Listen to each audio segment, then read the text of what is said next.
सदाशिव महालिंग मूल संघट्ट योनिका अन्योन्यालिंग संघर्ष कंडु संक्षुब्ध मानस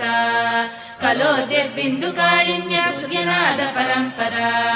नादान्तानंद संदोह स्वयं व्यक्तवचोऽमृत कामराज महातंत्र रहस्याचार दक्षिणा मकार पंचकोद्भूत प्रौढान्तोल्लास सुंदरी श्रीचक्र राजनिलया श्री विद्या मंत्र विग्रह अखंड सच्चिदानंद शिव शक्त्यैकरूपिणी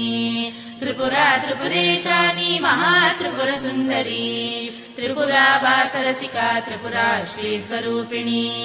महापद्मवनान्तस्था श्रीमत्त्रिपुरमालिनी महात्रिपुर सिद्धाम्बा श्री महात्रिपुराम्बिका नवचक्रक्रमादेवी महात्रिपुर भैरवी श्रीमाता ललिता बाला राजराजेश्वरी शिवा।